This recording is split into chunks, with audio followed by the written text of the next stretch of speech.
Imagine being the son of a billionaire, with mansions, private jets, and every luxury at your fingertips, and still feeling like your life is empty.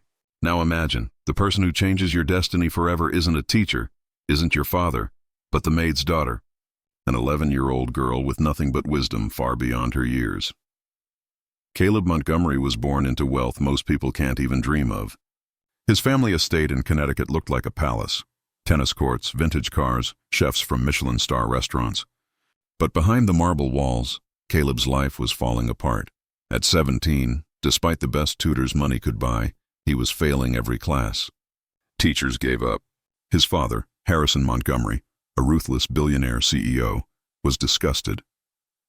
At breakfast one morning, his father looked him dead in the eye and said, "Our family's history is written in textbooks. Your great-grandfather built railroads, I built empires. And you're a failure." Caleb pretended not to care. He shrugged, hid behind arrogance, but inside, he felt hollow.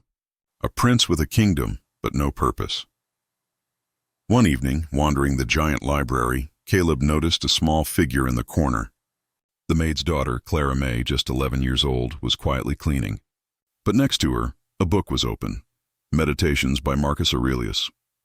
The same book Caleb had been assigned in school and given up on after 2 pages. Curious, he asked her, "What are you reading?" Clara replied calmly, "It's about how to be a good person even when life is hard. Ideas don't have an age limit." That single line shook him. Here was a child with nothing, no private tutors, no trust fund, and yet she was reading philosophy that even he couldn't grasp. From that day, Caleb began to notice her more. The way she observed things others ignored. The way she turned simple chores into life lessons. When she polished silverware, she told her mother, "The dark spots are like grudges. If you don't clean them out, bitterness settles." Caleb, who had everything, suddenly realized he was the blind one. Desperate, he begged Clara, "Teach me. I'm failing everything. I can't see the point of my life." Clara looked him in the eyes and said, "Then you need to learn my great-grandfather's secret. The secret of truly seeing." She set 3 rules. Forget everything you think you know, it's just noise. Do exactly as I say, even if it feels strange. Throw your pride in the trash, and so his training began. At sunrise, she made him kneel in the garden and look at the dirt beneath an oak tree. At first he saw nothing, but then he noticed an ant carrying a crumb, a spiderweb glistening with dew, a tiny flower breaking through the soil. Clara whispered, "The world is full of secrets, but you have to be still enough to see them." In the kitchen, she blindfolded him and said, "Don't hear noise, hear the story." Slowly, he learned to notice not just sounds, but meaning, the fear in a chef's voice, the rhythm of a knife chopping, the anxiety of a rookie making mistakes, step by step. Caleb's perception began to change, but his biggest test wasn't in school, it was at home.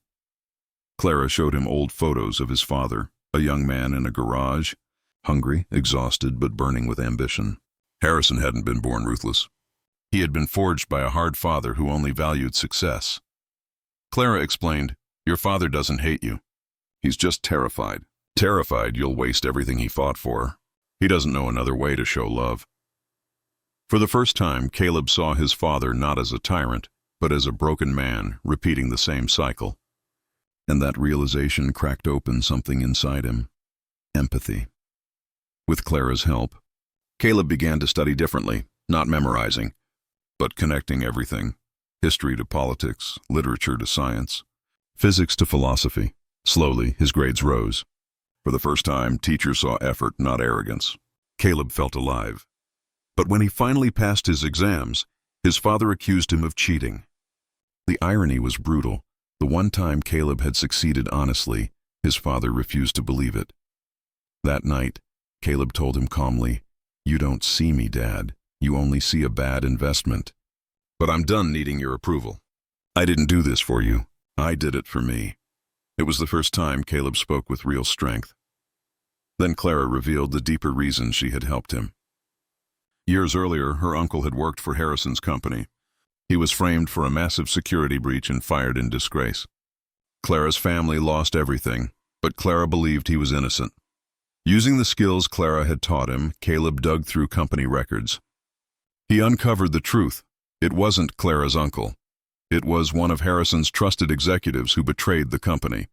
When Caleb presented the evidence, his father was stunned. For the first time, the billionaire saw what his son had become. Not a failure, but someone who had learned the secret of truly seeing. The uncle's name was cleared, the injustice undone, and Harrison, finally, apologized. Caleb's life changed forever. He no longer saw the world as boring or meaningless. He saw the hidden bridges between everything, knowledge, people, and purpose, and all of it came from the wisdom of an 11-year-old maid's daughter, who taught him that the greatest secret in life isn't money or power or privilege, it's the courage to open your eyes.